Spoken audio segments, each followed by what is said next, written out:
Cookery சேனலை பார்த்து யார் வேணாலும் சமையல் பண்ணலாம். ஆனா சுவையான சமையல் பண்றது எப்படி? நான் இதயம் நல்லெண்ணெயில சமையல் பண்றேன். ஆஹா ஓஹோன்னு பாராட்டுறாங்க. நீங்களும் இதயம் நல்லெண்ணெயில சமையல் பண்ணுங்க, பாராட்ட வாங்குங்க. தினம் தோறும் வாங்குவே இதயம் இதயம்.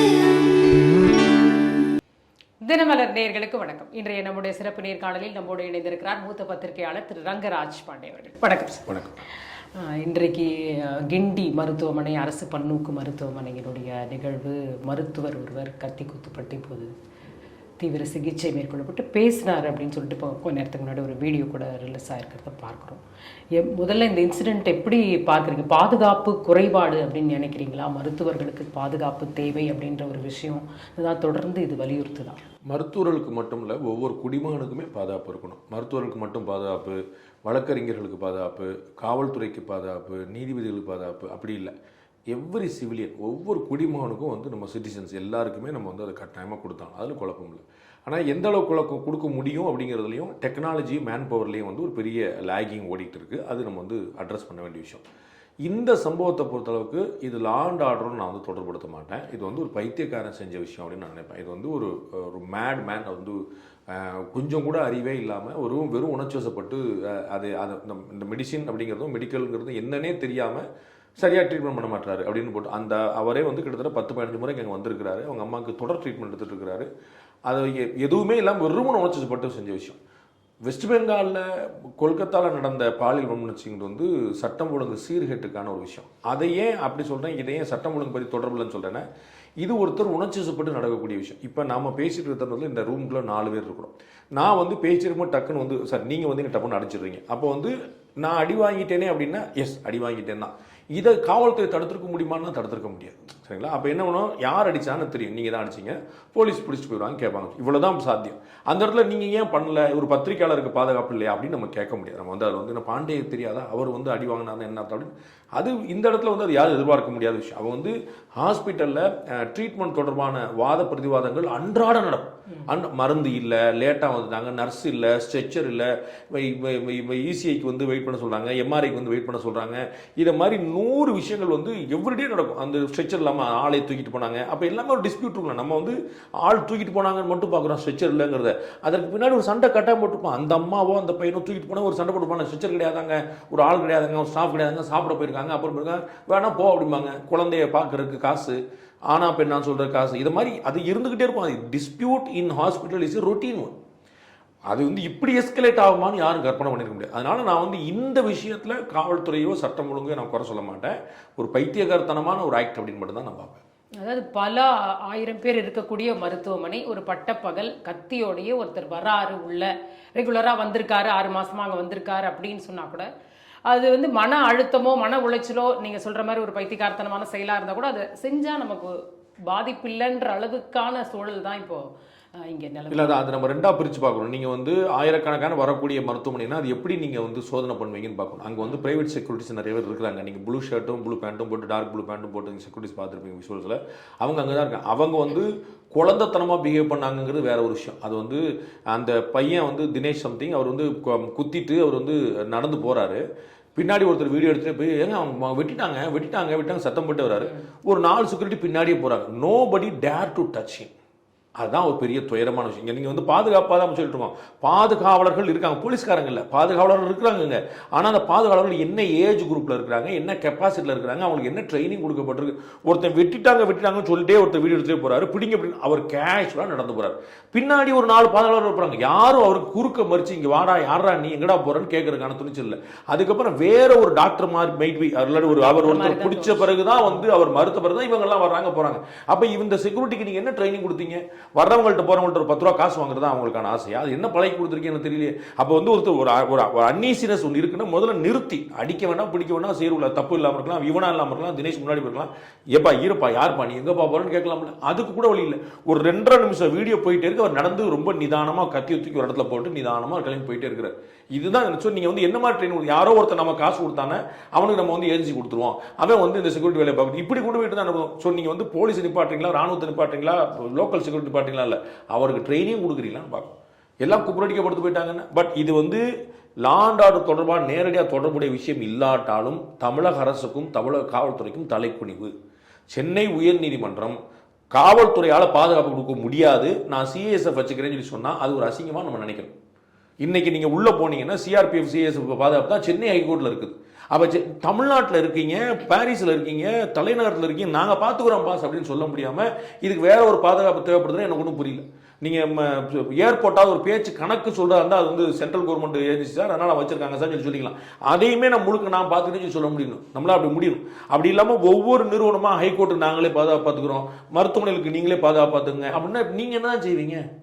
அது ஒரு $1 மில்லியன் கேள்வி. கட்டாயமாக தமிழக அரசுக்கும் தமிழக காவல்துறைக்கும் இது ஒரு தலைக்குனிவு. ஆனால் இந்த சம்பவம் நேரடியாக லா அண்ட் ஆர்டரோட தொடர்புடையதில்லை. நீங்கள் எவ்வளோ பேர் செக் பண்ண முடியும்? ஒருத்தர் அடிபடியில் வர்றாரு, ஒருத்தர் ஆம்புலன்ஸில் வர்றாரு, ஒருத்தர் பரிது வச்சுட்டு வர்றாரு, ரத்த விளாரா வர்றாரு, அவர் கூட ஒருத்தர் ஓடுவார். இவன் ரத்த விளாரா இருக்கிறவங்க நான் செக் பண்ண முடியல, கூட ஒருவர் எப்படி செக் பண்ணுறது? அவரும் போய் தான் அவரை பார்க்கறதுக்கு 2 பேர் வருவாங்க. நான் 4 பேர் செக் பண்ண போனேன்னா இன்னும் 4 பேர் லேட் ஆகும். அப்போ இது வந்து ஒரு பெரிய சேலஞ்சிங்கான விஷயம் தான், அதை நம்ம வந்து மறந்துட முடியாது. ஆனால் தமிழகத்தில் சட்டம் ஒழுங்கு சரியா இருக்கான்னு வேற கேள்வி இல்லைங்கிறத எந்த தயக்கமும் இல்லாமல் சொல்லுவேன். இப்போ அதே நேரத்தில் மருத்துவருடைய தவறான சிகிச்சை அப்படின்றது வந்து இப்போ உள்ள நிறைய இந்த மாதிரியான ஒரு போராட்டங்கள் வந்து உறவினர்கள் வந்து இந்த உடலை வாங்க மறுக்கிற விஷயம் அப்படிங்கிறது தொடர்ச்சியாக மருத்துவமனையில் நடந்த அரசு மருத்துவமனைகளில் கண்டினியூஸாக நடக்கிறத நம்ம பார்க்கிறோம். எல்லா டிபார்ட்மெண்ட்லையும் இருக்கிற மாதிரியே ஒரு லெத்தார்ஜினஸ் வந்து மருத்துவத்திலையும் இருக்குது. அதை நான் மறுக்கல. அலட்சியமான போக்கு வந்து இருக்குது. அது எல்லாத்துலேயும் இருக்குது. காவல்துறையில் இருக்குது, நீதித்துறையில் இருக்குது, போலீஸ்ல இருக்குது, எல்லாத்தையுமே இருக்குதுன்னு வச்சுக்கோங்களேன். அதை மாதிரி தான் ஆன்மீகத்தில் இருக்குது, அதே மாதிரி இங்கேயும் இருக்குது. ஆனால் இந்த மருத்துவத்தில் ஒரு பிரச்சனை என்ன அப்படின்னா, நீங்க வந்து இப்போ ஒரு பிரசவத்துக்காக ஒரு பெண்மணி அனுமதிக்கப்பட்டிருக்காங்க, குழந்தைக்கு தொப்புள் கொடி சுத்திருச்சுங்கன்னு சொன்னா அதெல்லாம் சுத்தணும்னு சொல்ல முடியுமா? அது உண்மையா இல்லைன்னு பார்க்க தெரியுமா? எங்க காட்டு பாப்பன்னு சொல்ல முடியுமா? நமக்கு தெரியாது. அது வந்து too sensitive, too biological, too technical, நமக்கு தெரியாது. அப்போ நம்ம we need to trust and believe the doctors. அவங்களுடைய கான்சியஸ் தான் நம்ம நம்பணும், செய்தாதான் செய்வாங்க. 4-5 பேர் இருக்கிறாங்க, நான் வந்து அலட்சியமாக குடிச்சு போட்டு வந்தவங்கலாம் இருக்கிறாங்க, மறுக்கலாம். நம்ம இப்போ கூட 2 நாள் முன்னாடி கூட ஒரு டாக்டர் வந்து குடிச்சு போட்டு ஒரு காவல்துறை அதிகாரி சத்தம் போட்டு இருந்தார், சரிங்களா? சேலம் நினைக்கிறேன், சேலம் மாவட்டத்தில் அது மாதிரி இருக்கிறாங்க. ஆனால் அதெல்லாம் ரொம்ப ரேர். ஸோ தவறான மருத்துவங்கிறது நம்ம அப்படி நடக்குன்னு நான் சொல்ல மாட்டேன். அது வந்து ரொம்ப ரேர். அது தவறான மருத்துவமானு புரிந்து கொள்றதுக்கு உங்களுக்கு தகுதி கிடையாதுங்கிறத நம்ம புரிஞ்சுக்கணும் முதல்ல. அது தவறான மருத்துவம் தானே உங்களுக்கு தெரியாது. அவர் வந்து என்னங்க சும்மா ஏதோ மூக்கில் ஒன்று மாட்டி விட்டு பேசாமல் உட்காந்துருக்கீங்கன்னா அது அப்சர்வேஷன் சொல்லுவான். அது நமக்கு தெரியாது. அது எவ்வளோ நாள் பண்ணணும், எவ்வளோ நேரம் பண்ணணும், என்ன பிரச்சனை, வி டோன்ட் நோ. அது நமக்கு ஒரு அறியாமை இருக்குன்னு உங்களுக்கு நீங்கள் 10 டவுட் கேட்டுக்குங்க. ஆனால் அவர் தவறான சிகிச்சை கொடுக்குறாரு நீங்கள் முடிவு போகிறாங்க, இன்னொரு டாக்டர் தான் முடிவு பெற முடியும். அப்போ காமன் மேனுக்கு வந்து எமோஷனலி டிரைவர் பண்ணிங்க. சுமார் கர்ப்பிணி பெண் பலி, குழந்தை பலி, சிசு மரணம், அப்பா மரணம், அம்மா மரணம், ஒரு எமோஷனலாக டிரைவ் இருக்கும்போது இப்போ இந்த பையன் நடந்தது தான். எமோஷனலாக அவங்க அம்மாவுக்கு வந்து கேன்சர் வந்துட்டு 6 மாதம் பாடாப்பட்டுருக்கிறான். இது டாக்டர் வந்து போப்பம்பான்றாரு அப்படின்னு சொல்லிட்டு, ஏன்னா அவங்களுக்கு தெரியாது அவருக்கு வந்து இதில் கேன்சர்லேயே ஸ்டேஜ் 1 இருக்குது, ஸ்டேஜ் 2 இருக்குது, ஸ்டேஜ் 3 இருக்குது, ஸ்டேஜ் 4 இருக்குன்னு அவருக்கு தெரியாதா இருக்கும். அவர் ரொம்ப சீரியஸா அவதான் டெக்னிக்கலா 4 வார்த்தை சொல்லுவாங்க, அது அப்படி அங்க இப்படி அங்கன்னு சொல்லிட்டு இருப்பாங்க, அவ்வளவுதான். சோ அந்த இடத்துல வந்து ஒரு அலட்சியம்னு அவன் கருதி இருக்கிறான், சரிங்களா? அவங்க தனியார் மருத்துவமனை அணுகி அங்க இருந்த டாக்டர் சொன்னதை தான் சொல்றாங்க. அங்க டாக்டர் சொன்னதை வச்சு அவர் இங்க ஆர்கியூமெண்ட் பண்றாரு. அதை நம்ம வந்து நான் அதுக்கு வந்து ஒரு காம்பெட்டன்ட் ஆள் கிடையாது. அதுதான் என்னுடைய நான் வந்து மற்றவங்களை பற்றி நான் I don't want to comment. நான் தனியார் டாக்டர் சொல்றதையும் அரசு டாக்டர் சொல்றதையும் புரிஞ்சு சரியா சொல்லியிருக்காங்க தப்பா சொல்லியிருக்காங்க அளவுக்கு எனக்கு மெடிக்கல் நாலேஜ் கிடையாது. அதை பற்றி நான் பேசக்கூடாது. ஒரு காம்பெட்டன்ட் டாக்டர்ஸ் மட்டும்தான் அதை பேசணும்னு நான் நினைக்கிறேன். அவர் நான் செஞ்சது ஒரு எமோஷனல் ஆக்ட் அப்படின்னு நான் நினைக்கிறேன். அவ்வளோதான், ஒரு இடியாட்டிக் ஆக்ட் நான் நினைக்கிறேன். தவிர இதில் டாக்டர் தப்பு செஞ்சிருப்பாருன்னு நான் ஒத்துக்கிறேன். டாக்டர் தப்பு செஞ்சிருந்தா கூட கத்தி குத்துறதுக்கான அவசியம் இல்லை. ஒரு டாக்டர் செஞ்சிருக்காரு, நீங்க மாற்றி ட்ரீட்மெண்ட் போங்க. காமன் மேன் சென்ஸ்ல private hospitals are better than government hospitals தான் இருக்கு. அது அரசாங்கம் அவமானப்பட வேண்டிய விஷயம், புரியுங்களா? அரசு மருத்துவமனைகளை விட தனியார் மருத்துவம் நல்லா இருக்குது அப்படிங்கிற ஒரு பிம்பம் வந்தது. நான் வந்து 100 அரசு மருத்துவமனை சூப்பராக இருக்குன்னு நான் சொல்லுவேன், புரியுங்களா? கீழ்பாக்கம் மெடிக்கல் காலேஜாக இருக்கட்டும், எக்மோர் சில்ட்ரன்ஸ் ஹாஸ்பிட்டலாக இருக்கட்டும், இது மாதிரி நிறைய ஹாஸ்பிட்டல்ஸ் வந்து பெஸ்ட். எல்லாரும் கைவிடப்பட்ட விஷயங்களும் நீங்கள் அங்கே போங்கன்னு சொல்லி சொல்லுவாங்க. அந்த மாதிரி வந்து காப்பாற்றி கொடுத்தாங்க. நான் 100 பார்த்துருக்கிறேன், எனக்கு அது ஒன்றும் குழப்பம் இல்லை. ஆனால் இந்த பிம்பம் வந்து அரசாங்கத்துடைய தோல்வின்னு நான் சொல்ல வரேன். அரசு மருத்துவமனை சரியில்லை, தனியார் மருத்துவமனை அது அரசாங்கம் என்ன பண்ணிட்டு இருக்கீங்கன்னு கேட்பேன். ஏன்னா நீங்க பூரா பிரைவேட்ல தான் போய் படுக்கிறீங்க. அப்போ கவர்மெண்ட் பத்தி இருக்கு. அப்போ காசு இல்லாதவன் தான் கவர்மெண்ட் ஸ்கூலுக்கு போவான், காசு இல்லாதவன் தான் கவர்மெண்ட் ஹாஸ்பிட்டல் போவாங்கிற நிலைமை ஏற்படுத்திருக்கீங்க. அது மாதிரி யார்ட்டா போய் கேட்கலாம். பட் எகெயின் இந்த விஷயத்துல ஒரு எமோஷனல் டிசிஷன், ஒரு இடியாட்டிக் டிசிஷன் நடந்திருக்கே தவிர I will not connect this with law and order. இப்போ அதே நேரத்தில் இப்போ அந்த மருத்துவர்கள் போராட்டம் வரைக்கும் போய் இப்போ பேச்சுவார்த்தையும் நடந்து போராட வேண்டிய விஷயம் தான். எதிர்கட்சிகள் போராடணும், மருத்துவர்கள் போராடணும். இதுக்கு ஒரு தீர்வு வேணும், இதுக்கு ஒரு தெளிவு வேணும். இதை வந்து பார்க்க வேண்டிய விஷயம் வேற ஒன்று இருக்குது. அதாவது வந்து இவர் கத்தி வச்சு குத்துனாராங்கிறது இல்லை. மருத்துவமனைகளில் நீங்க பார்க்க வேண்டிய பள்ளிக்கூடம் மாதிரியே எப்படி அரசு பள்ளிக்கூடங்கள் நிலைமை ரொம்ப அவலமா இருக்குதோ அதே மாதிரி அவலமா அரசு மருத்துவமனை நிலைமை இருக்குது. அங்க மருத்துவர்கள் கிடையாது, செவிலியர்கள் கிடையாது, அங்கே அவர்களுக்கு நிரந்தர பணி கிடையாது, அவர்கள் வந்து தனியாக ப்ராக்டிஸ் பண்ணுறாங்க. அதை பற்றின ஒரு கிளியர் இன்ஸ்ட்ரக்ஷன் கிடையாது. தனியாக ப்ராக்டிஸ் பண்ணக்கூடாதுன்னு சொல்லிட்டு 30,000 சம்பளம் கொடுத்தா எந்த டாக்டர் வருவான்? புரியுங்களா? நீங்கள் 3 லட்ச ரூபா சம்பளம் கொடுத்துட்டு தனியாக ப்ராக்டிஸ் பண்ணக்கூடாது, தனியாக ப்ராக்டிஸ் பண்ணா ஒரு லைசன்ஸை கேன்சல் பண்ணணும் நீங்கள் சொல்லலாம். உங்களுக்கு புரியுங்களா? நீங்கள் 30,000 சம்பளம் கொடுப்பீங்க, 24 வேலை பார்க்கணும், எந்த கிறுக்கம் பண்ணுவான்? வரமாட்டேன்பா. இப்போ வந்து அரசு மருத்துவமனைகளுக்கு மருத்துவர்கள் வர்றதில்லை. எனக்கு தெரிஞ்சு 100 மருத்துவர்கள் நான் குவிட் பண்ண ரெடியாக இருக்குன்னு சொல்லியிருக்காங்க. 100 மருத்துவர்கள், ஒரு 4-5 பேரை you won't believe, trust me, நான் தனிப்பட்ட முறையில் பேசி நான் கெஞ்சிக்கிட்டு ப்ளீஸ் சர்வ் பண்ணுங்க சொல்லிட்டு இருக்கிறேன். பர்சனலாக 4-5 டாக்டர்கள் வந்து யூ ஹேவ் டு சர்வ், வேறு யார் இருக்கா, நீங்கள்லாம் அப்படி போயிட்டீங்கன்னா என்னதான் கணக்கு. அவ்வளோ மோசம். டைரக்டர் வந்து இன்சல்ட் பண்ணுறாரு, அடிஷனல் டைரக்டர் வந்து ட்ரான்ஸ்ஃபர் பண்ணுறாரு, டெப்யூட்டி டைரக்டர் வந்து கோவப்படுறாரு, இப்படி கண்ணாப்பி நான் என்னமோ இவங்களுடைய ஈகோக்கெல்லாம் டாக்டர் வாழ்ந்துருக்காங்க. டாக்டர்கள் வர்றதே கஷ்டம், அதில் தேர்ந்த டாக்டர்கள் இருக்கிறதே கஷ்டம். டாக்டர் வந்து இங்கே சர்வ் பண்ணி எப்படி கட்டாயப்படுத்துவீங்க நீங்கள்? அவங்களுக்கு என்ன நினைக்கிறாங்க? சரி, ஒரு 50,000 சம்பளம், ஒரு 25,000 சம்பளம், அவர் அடிஷனல் ரெவன்யூ பார்ப்பாங்க. அவங்களுடைய தனி ப்ராக்டிஸில் வந்து இன்னும் கூட சம்பாதிப்பாங்க. எனக்கு ஒரு நண்பர், ஒரு டாக்டர் இருக்கிறாரு, பிரைவேட்டில் வேலை பார்த்துட்டு இருந்தார். அவர் கிளினிக் போட்டார். பிரைவேட்டில் அவர் ஹோல் மந்த் வாங்குறத அவர் 1 டேல சம்பாதிக்க ஆரம்பிச்சார். ஹோல் மந்த் அவர் பிரைவேட். அவர் என்ன செய்வார் சொல்லுங்க? அவருக்கு என்ன சஜஸ்ட் பண்ணுவீங்க நீங்க? 1 மந்த் அங்கே private hospital, government hospital, private hospital சம்பாதிச்சுட்டு இருந்தா 1 டேல he was earning in private கிளினிக்ல. நான் 2ஆவது கிளினிக் 3ஆவது கிளினிக் பிளான் பண்ணுறாரு, காலையில் இங்கே கிளினிக் சாயந்தரம் பிளான் பண்ணிட்டு இருக்காரு. அப்போ சுகர் பேஸ்டு வச்சுக்காங்களேன், அது வந்து பயங்கரமான மார்க்கெட்டுக்கு போயிட்டு. அப்போ ஒரு ஆள் வந்து கவர்மெண்ட் டாக்டர், ஒரு டாக்டர் வந்து கவர்மெண்ட் ஹாஸ்பிட்டல் வரதே பெரிய விஷயம். பேஷண்ட் மாதிரியே கவர்மெண்ட் டாக்டரே வரது பெரிய விஷயம். அப்போ ஒருத்தர் வர்றாருன்னா அவருக்கு நீங்கள் என்ன சம்பளம் கொடுக்குறீங்க? உங்களுக்கு நான் 3,000 சம்பளம் கொடுக்குறீங்க, வேலைக்கு வருவீங்களாங்க? கிறுக்கா பிடிச்சிருக்கு, நான் ஏற்கனவே இவ்வளோ வாங்கியிருக்கேன்னு சொல்லி சொல்லுவீங்க. அப்போ உங்களுக்கு நான் உங்களை வச்சுக்கிறதுக்கு நான் ஏற்பாடு பண்ணணும்ல. நீங்கள் 3,000 சம்பளம் கொடுப்பீங்க, அதுவும் 10 டாக்டர் இருக்கிறத 4 டாக்டர் வச்சு பண்ணுங்க, கண்டிப்பாக இதில் வந்து விஐபி சர்வீஸ் போட்டுருவீங்க. அங்கே சிஎம் வராரு, இங்கே கவர்னர் வராரு, இங்கே மினிஸ்டர் வராரு, அதுக்கு டியூட்டி போட்டுருவீங்க, எல்லாத்துக்கும் போட்டு இப்படி எல்லா இடத்துலையும் நீங்கள் போட்டு வச்சிருக்கீங்க. அப்போ இங்கே தான் யார் தான் பாப்பா? 24 ஹவர்ஸ் டியூட்டி போட்டுருவீங்க, கண்டினியூஸ் டியூட்டி போடுவீங்க. பார்க்கணும். மிலிட்டரியில் இதோட பயங்கரமான வேலையெல்லாம் பார்க்குறாங்க. ஆனால் அது காம்பன்சேஷன் இருக்கான்னு நான் கேட்குறேன். அந்த அளவுக்கு ஆள் போட்டுக்கலாம். டாக்டர்கள் பற்றாக்குறை இல்லைன்னு அண்ணன் மா சுப்பிரமணியன் சொல்லட்டும். செவிலியர்கள் 1300 தான் இருக்குங்கிறாரு, 1500 ஒரே பேட்டியிலே பார்த்தோம்னா 2 இடத்துல மாறி மாறி சொல்ற அவ்வளவுதான் இருக்கு. நாங்க எக்ஸாமுக்கு ரெடி பண்ணிட்டோம். இல்ல கரெக்டா சொல்றாருன்னு வெச்சுக்கோங்க, தப்பா சொல்றாருன்னு வெச்சுக்கோங்க. 1300 வெச்சுங்க. 1300 டாக்டர்னா குறைஞ்சபட்சம் 500 மருத்துவர்கள் ப்ராப்ளம் இருக்கும். புரியுங்களா? ஒரு மருத்துவருக்கு 2 டாக்டர் மட்டும் வச்சுக்கோங்க. நீ 1300 தான் அப்படி சொல்லிட்டு இருக்கீங்க. 1300ங்கிறது இருப்புகள். இன்னொரு விஷயம், அவருடைய மனசாட்சி கூட்டுற வரல. எவ்வளவு ஃபுட்ஃபால்ஸ் பேஷண்ட்ஸ் வர்றாங்களோ அதுக்கேற்ற மருத்துவர்கள் ஒரு ரேஷியோ வைக்கணும். சரிங்களா? காவல்துறைக்கும் பொதுமக்களுக்கும், ஆசிரியர்களுக்கும் மாணவர்களுக்கும், நோயாளிகளுக்கும் மருத்துவர்களுக்கும் ஒரு ரேஷியோ. இத்தனை மாணவர்களுக்கு ஒரு ஆசிரியர், இத்தனை பொதுமக்களுக்கு ஒரு காவல் அதிகாரி, இத்தனை நோயாளிகளுக்கு. அந்த ரேஷியோ எப்ப கடைசியா போட்டோம் சொல்லுங்க. நான் வேற ஒன்றும் கேட்கல, இருக்காங்களா இல்லையாங்க சண்டைக்கே போல. இந்த ரேஷியோ நீங்க எப்ப முடிவு பண்ணது, அது என்னவா இருக்குன்னு சொல்லுங்க. அதே தான் கண்டினியூ ஆகிட்டு இருக்கா. 1947 இருந்த ஜனத்தொகை தான் இன்னைக்கு இருக்குதா தமிழ்நாட்டில்? அவ்வளவு நீங்க கூட்டினீங்களா? நீங்க போலீஸே 1.5 லட்சம் பேர் தான் இருக்காங்க, 8 கோடி பேர் பெருகிட்டே போறோம். போலீஸ் இன்னும் ஷார்ட். அவர் கோவப்படுறாரு, காலி பணியிடங்கள்னு சொல்லாதீங்க, அது சொல்றது வந்து சும்மா வேணுனே வதந்தி. 1300 அவர் தான் சொன்னாரு. ஒரு விஷயமே இல்ல, வெறும் 1300 தான் இருக்கு. 1300 அவர் தான் சொன்னாரு. எத்தனை? 3 லட்சத்துல 1300? ஒரு ரேஷியோ இல்ல, ஒரு கணக்கே இல்லைங்க. அது என்னங்க 3 லட்சம் பேர் இருக்க வேண்டிய இடத்துல ஒரு 1000 பேர் கம்மியா இருந்தா ஒரு மேட்டர் சொல்லி சொல்லலாம். எத்தனை இல்ல 30,000 பேரா? எத்தனை பேர்? அப்ப இந்த 1300ங்கிறது வந்து குறைஞ்சபட்சம் ஒரு 500 மருத்துவமனையோட ப்ராப்ளம். அதுல உள்ள ஷிஃப்ட் எப்படி போடுவீங்க? அதுல வீக் ஆஃப் எப்படி கொடுப்பீங்க? அதுல டியூட்டி எப்படி ஷெட்யூல் பண்ணுவீங்க? இப்போ இந்த மருத்துவமனையில் 4 பேர் இருந்திருக்கணுங்க, அந்த மருத்துவமனையில் 3 பேர் இருக்கிறாங்க, ஒருத்தர்ல எப்படி ஷெட்யூல் பண்ணுவீங்க? என்னைக்கு வீக் ஆஃப்? எப்படி வேலை வைப்பாங்க? 3 பேர் ஆளுக்கு ஒரு நாள் போட்டாலும் 2 டாக்டர் தான் இருப்பாங்க. 4 டாக்டர் இருக்கிற இடத்துல 3 டாக்டர் இருக்காங்க. 3 டாக்டர் வாரத்துக்கு ஒரு நாள் லீவ் போடுவாங்க. அப்ப 3 நாளைக்கு 2 டாக்டர் தான் இருப்பாங்க. என்னங்க நீ இதெல்லாம் அவருக்கு தெரியாதா? இந்த ஷெட்யூலிங்லாம் நான் சொல்லி தந்தா மாசு தெரிஞ்சிருக்கும் தான். இவங்க எல்லாருமே அப்படிதான் நினைக்கிறாங்க. அதுக்கு காசு இல்லை. ஆக்சுவல் பிரச்சனை வந்து ரூட் பார்த்தீங்கன்னா கையில காசு இல்லை, காசை பூரா வேற இடத்துல கொடுத்தாச்சு. அப்ப நம்ம வந்து மருத்துவர்கள் இல்ல, ஆசிரியர்கள் இல்ல, காவல் ஆளுநர்கள் இல்ல, இப்படிதான் உட்காந்துட்டே இருக்கு.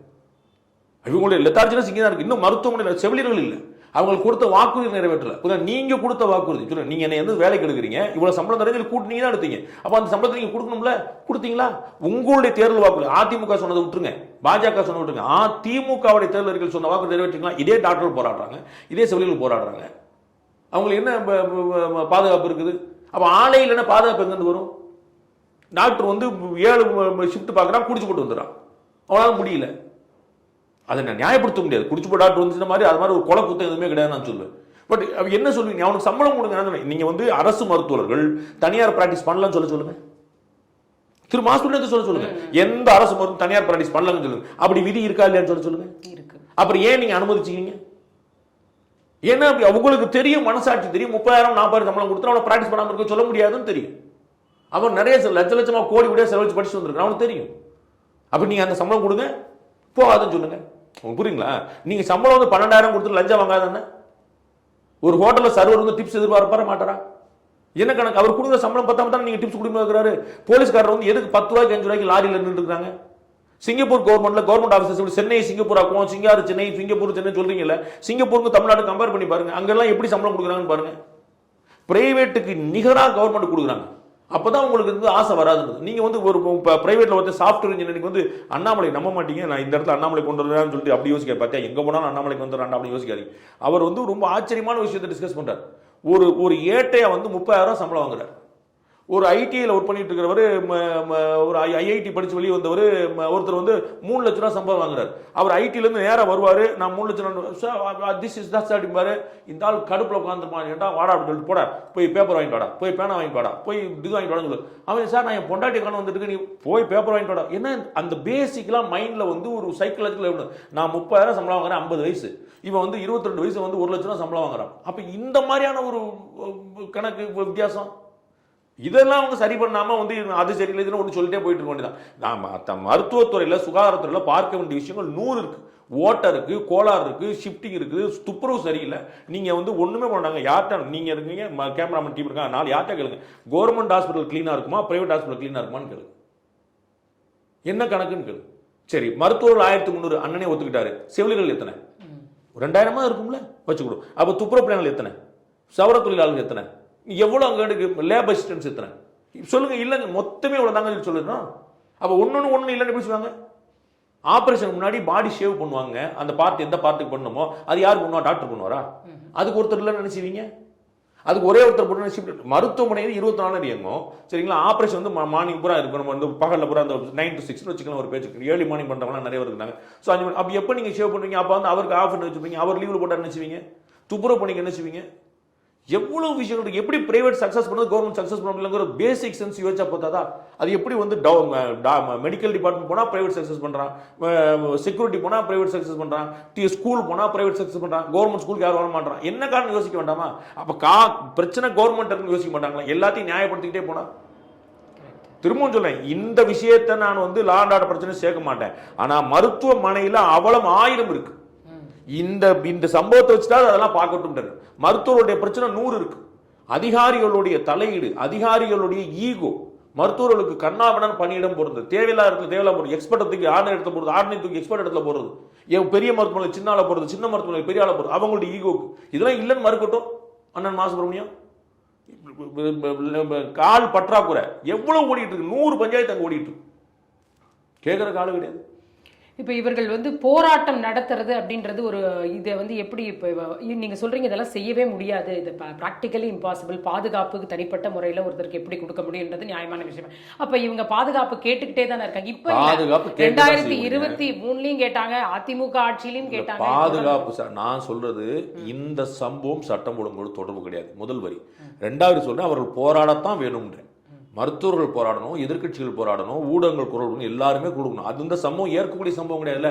எவனோ ஒரு பைத்தியக்காரன் பண்ணா நம்ம அடுத்த வேலையை பார்க்க முடியாது. இது ஏற்க முடியாது. அதாவது நீங்க உட்காந்துருக்கீங்க, நான் உட்காந்துருக்கிறேன், இது ஏற்கக்கூடாது, அதெல்லாம் நடக்கிறதாங்க அப்படின்னு போகக்கூடிய விஷயம் இல்லை. இதை வச்சாவது நம்ம ஒன்று சொல்லுவாங்க பழமொழி, ஆம்பளையா அடிச்சான் கண்புல கரைஞ்சன்னு ஒரு பழமொழி சொல்லுவாங்க. அதை மாதிரி வந்து ஒரு பஞ்சாயத்து ஒரு பிரச்சனையோடு சேர்ந்து நீங்க எல்லாத்துக்கும் தீர்வு பாருங்கன்ற, மருத்துவர்கள் நேரம் எல்லா கோரிக்கையும் வைக்கணும்ன்ற. இல்ல சார், எங்க கிட்ட எல்லா ரிப்போர்ட்டும் இருக்கு, பரிந்துரைகள் இருக்கு, அதை இனிமே தான் செயல்படுத்தணும்னு சொல்றாங்களே. 3.25 தொடர்ச்சியா இதையே 3.25 வருஷம் என்னாச்சு?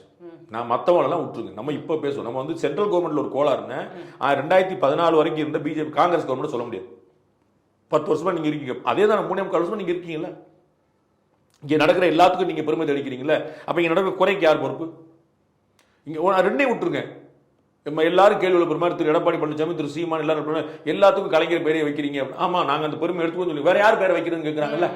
அப்ப இதுக்கு யார் பொறுப்பெடுக்கிறது? அரசாங்கம் தான் பொறுப்பெடுக்கணும். சரி, நீங்க பரிந்துரை வந்துருச்சு, ஏன் செய்யல? பரிந்துரை நிராகரிச்சிருங்க, பிரச்சனை புரியுங்களா? இதெல்லாம் ஏற்க முடியாதுன்னு நிராகரிச்சு, அது வேற விஷயம். பரிந்துரை இருக்கு, சரியா இருக்கு, ஏன் செய்யல? கையில காசு எங்க? அது எங்கேயோ காக்காதுக்கு போயிருச்சு. அந்த பிரச்சனை தான் இங்க. நான் சொன்னேன், மருத்துவர்கள் உடம்பு பிடியாக நின்று அவர்களுடைய மற்ற கோரிக்கைகள் நிறைவேற்றுறதுக்கான ஒரு வாய்ப்பா இதை பயன்படுத்திக்கணும். ஏன்னா இது வந்து குத்துறது இல்ல பிரச்சனை, அவங்களுக்கு வேற வேற 150 பிரச்சனை இருக்கு. அது கேட்க நாதி இல்லாமலே ஓடிட்டு இருக்காது. அப்படி அமர்த்தி போயிட்டு இருக்காங்க. அருண் அவர்கள் சொல்றாங்க, சென்னை கமிஷனர், இப்போ இங்க எல்லா இடத்துலயும் எங்க போலீஸ் ஸ்டேஷனும் ஒரு இதே இருக்கு, ஓபி இருக்கு அப்படின்னு வந்து ஒரு விஷயம் சொல்றாரு. அப்படியும் உண்மை, எல்லா அரசு மருத்துவங்களும் ஓபி இருக்கும். அது வந்து நான் வந்து என்னுடைய இப்ப மீடியா கெரியரே அங்கதான் ஆரம்பிச்சேன். மருத்துவமனையில் இருக்கக்கூடிய ஓபி தான். அதுவே கிட்டத்தட்ட ஒரு தண்டனை மாதிரியான நடந்தான், புரியுங்களா? அரசு மருத்துவமனையில் ஒரு ஓபி இருக்கும், நீங்க ட்ரை பண்ணி பாருங்க, ரொம்ப இன்ட்ரெஸ்டிங்கான இடமா இருக்கும். அங்கே பாத்தீங்கன்னா காவல்துறையிலே வயதானவர்கள், உடம்பு முடியாதவர்கள், நோய் நொடி இருப்பவர்கள், நடக்க முடியாதவர்கள், இது மாதிரியான ஆட்கள் தான் பெரும்பாலும் போட்டிருப்பாங்க. எல்லாரும் இல்லை, பெரும்பாலும் போட்டிருப்பாங்க. ஏன்னா அதுக்கு ஒன்றும் பெருசாக வேலை இருக்காது. அங்கே ரிப்போர்ட்டில் ஒரு ஸ்டாபிங்னு வரும், பர்னிங்னு வரும், ஹெட் இன்ஜுரின்னு வரும், ஆக்சிடென்ட்னு வரும், இந்த மாதிரி வந்து நிறைய வரும். அதில் பூரா வந்துட்டு பேர், ஊர், வயசு எழுதி போட்டு அந்த ஸ்டேஷன் தவறணும் போகிறது தான் வேலை. மோஸ்ட்லி கிளரிக்கல் வேலை அங்கே வரும்.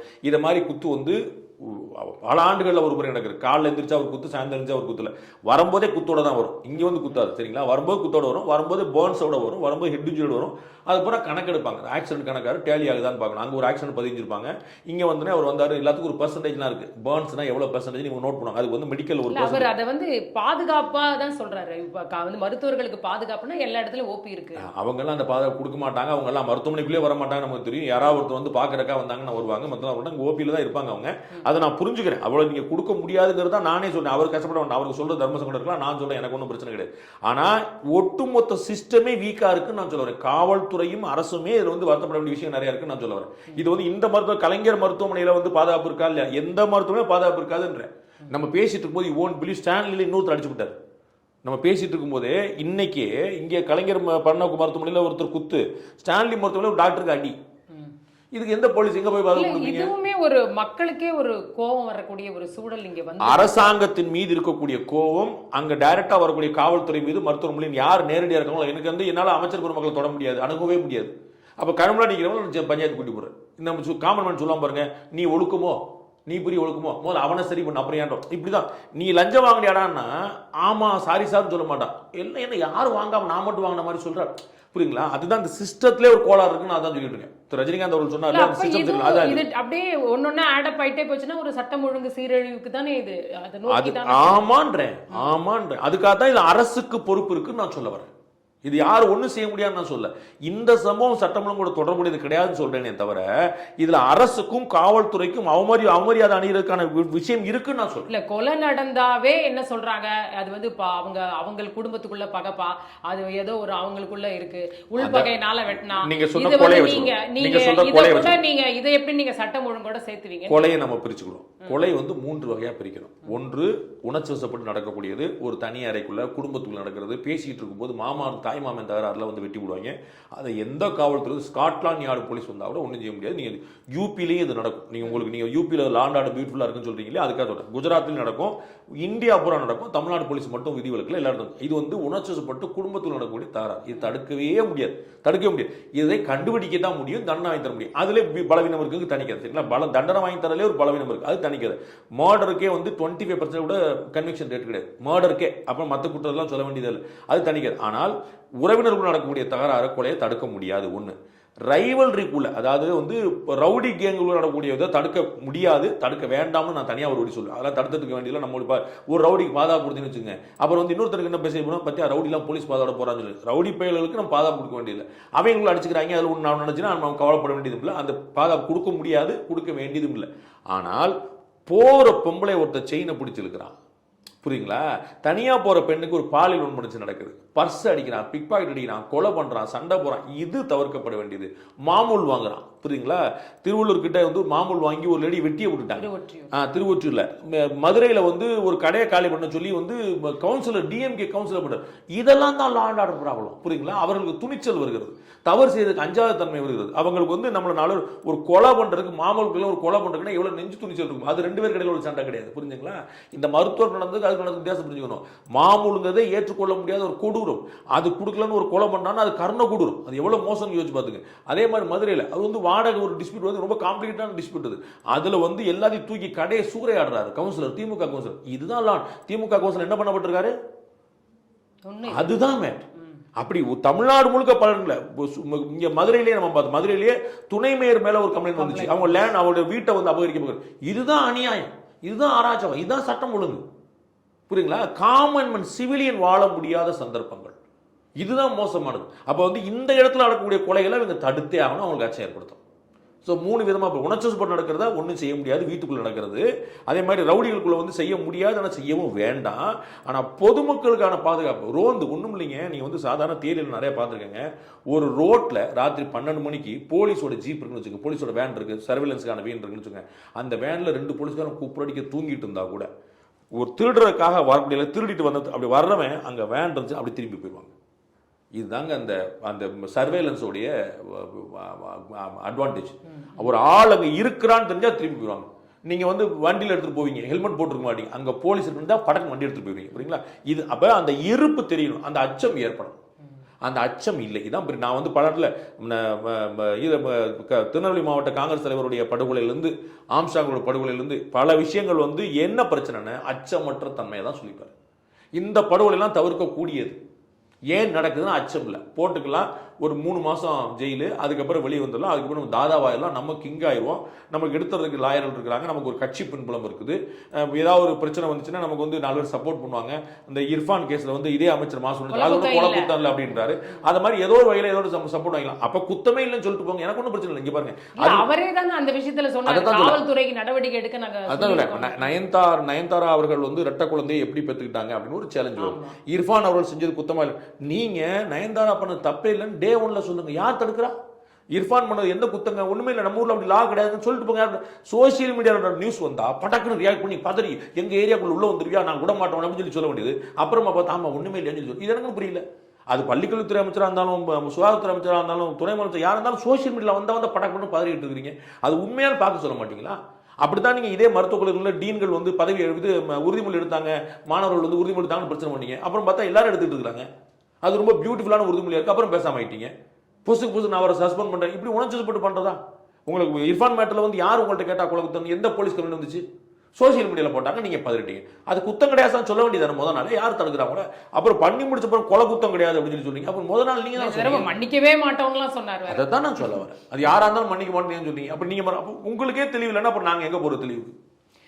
திமுக வந்தாதான் இந்த மாதிரி இருக்கு அப்படின்னு எதிர்க்கட்சிகள் சொல்றாங்க. அது குறிப்பாக இன்னைக்கு கூட எடப்பாடி பழனிசாமி அவர்கள் திமுக ஆட்சியில சட்டம் ஒழுங்கு சரி இருக்காதுங்கிறது ஒரு பொது பிம்பம் தான். அது வந்து எல்லாருமே சொல்லுவாங்க. நான் வந்து யாரும் இல்ல, எதனால அப்படி ஒரு பிம்பம்? அவங்களுடைய செயல்பாடு வேற ஒண்ணுமே கிடையாது. காவல்துறை ஆபீசர்ஸ் நீங்க ஆஃப் த ரெக்கார்ட் பேசி பாருங்க, காவல்துறை ஆபீசர்ஸ் பேசி பாருங்க.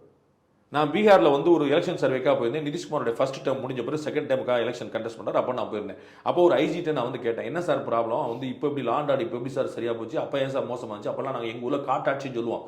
இப்போ பீகார் மாதிரி நாட்சி, பீகார் தர்பார் நடக்கலாம் சொல்லுவோம் நாங்கள். இப்போ எப்படி சார் உருப்படியா நீங்கள் எப்படி கேட்டப்போ அவர் அழகாக சொன்னார், ஒன்னே ஒன்று தாங்க நடந்துச்சு, சிஎம் மாறினார், எல்லாம் மாறிடுச்சுனார். அன்னைக்கு நான் டிஐஜியா இருந்தேன், இன்னைக்கு நான் ஐஜியா இருக்கேன். அன்னைக்கும் 303 துப்பாக்கி தான், இன்னைக்கும் பிஸ்டல் தான், எல்லாம் அதே தான், எதுவுமே மாறல. அன்னைக்கு சிஎம்ஓ ஆஃபீஸ்ல இருந்து நாங்கள் யாரும் அரெஸ்ட் பண்ணோம்னா, ஓஹோ அவன் அரெஸ்ட் பண்ணாலும் நீ பெரிய ஆளாயிட்டான்னு ஃபோன் வரும். இன்னைக்கு சிஎம் ஆஃபீஸில் அவனுக்கு ஏன் இன்னும் ரிமாண்ட் பண்ணலான்னு ஃபோன் வருது. இவ்வளோதான் வித்தியாசம். அப்போ தலைமை சரியா இருந்தா எல்லாமே சரியா இருக்கு, எந்த குழப்பமும் இல்லை. இந்த பிம்பத்தை நான் வந்து உடைப்பேன்னு முதலமைச்சர் கிளம்பினா அழகா உடைச்சலாம், 10 நிமிஷம் சாத்தியம். இது ஒன்றும் பெரிய மேட்டரே கிடையாது. இல்லையே, முதலமைச்சர் சொல்லும் போதெல்லாம் நான் வந்து காம்ப்ரமைஸ் பண்ண மாட்டோம், சட்டம் ஒழுங்கு வந்து சரியா இருக்கணும், எந்த விதத்திலயும் சமரசம் செய்து கொள்ளக்கூடாதுன்னு தொடர்ந்து அது அவருடைய விருப்பமா இருக்கிறதா தான் நான் கருதுறேன். என்னுடைய அப்சர்வேஷன் வந்து he is interested on that only.